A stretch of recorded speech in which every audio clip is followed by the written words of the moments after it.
What's happening, people? Back with another reaction, back with some more Cure on a Cure Thursday, which I know is a very shaky and tenuous syllabic connection, but it has been a point of regularity for the most part in recent weeks. So yes, we're continuing with 17 Seconds, 1980. Thank you again to Phil for making the full catalog available, and once more we are working from a deluxe edition of this album. And yeah, I noticed that a couple people mentioned Play for Today is sort of the transitional style that we're going to begin to hear going forward, so I'm looking forward to that. I really enjoyed that tune a great deal. The next track on the album is Secrets.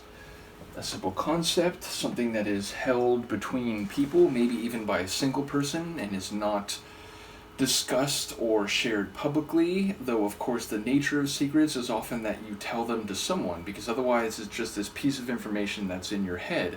So even though you can hold a secret by yourself, in essence, there's always the possibility and the likelihood that you may confide in someone and tell them, though you don't tell others, and perhaps specifically particular people.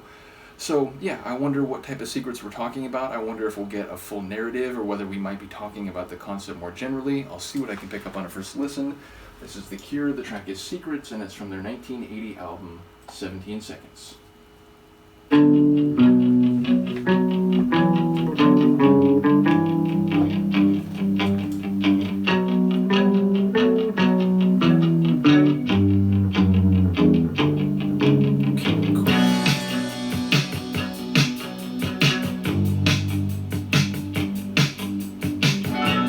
Bit of melancholy.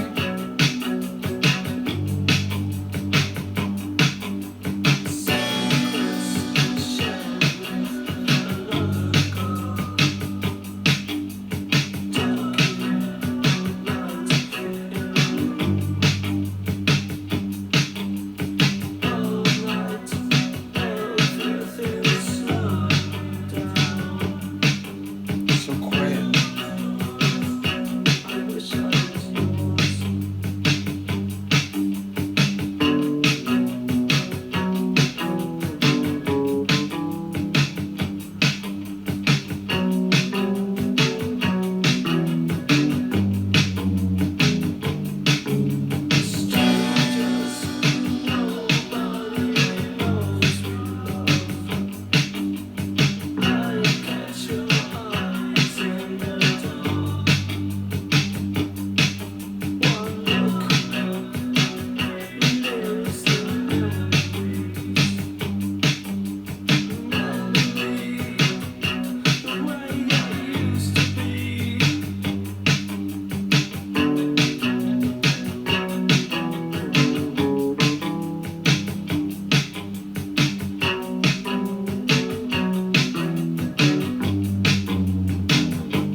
Could feel it building to an end on that measure. Yeah, so seemingly conceptually sort of a mood tune, a heavier atmosphere, a contemplative type of sonic environment. The vocals seem deliberately lowered, not like whispered, but spoken very softly. I heard a line about "I wish I was yours," so I feel like there's maybe some longing, some emotional melancholy, if not pain. And perhaps sometimes you do have a secret that you can't really share. Maybe you would want to for one reason or another, but you have to bear it, you have to hold it and not share it. So I do wonder if there's a couple lines in there that I didn't hear clearly that speak to the nature of that. But yes, it almost felt like a conceptual sonic environment in that the words were hushed and beneath the goings on of the sonic environment, so seemingly speaking to the very concept of a secret. So yeah, I will lean on people's interpretations or knowledge about this one because I feel like I didn't catch too many of the lines, in part because they were so soft and subtle. But yeah, again, I like the bass work, I like that melancholy guitar, I like the progression of the track. It does have a bit of that. I don't. Again, when I say new wave, I do think a group like Duran in the early times, as well as some of the other very early '80s stuff.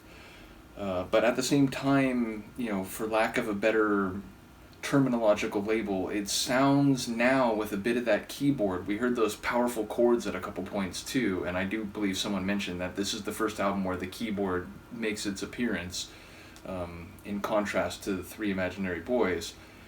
But yeah, it sounds like the new wave rock meets a bit of that early synth pop '80s sound. So yeah, enjoying the seemingly still the continuity, but perhaps a bit of the transition given the presence of the keyboard work. So yeah, do let me know what you think of this one, and I will see you next time.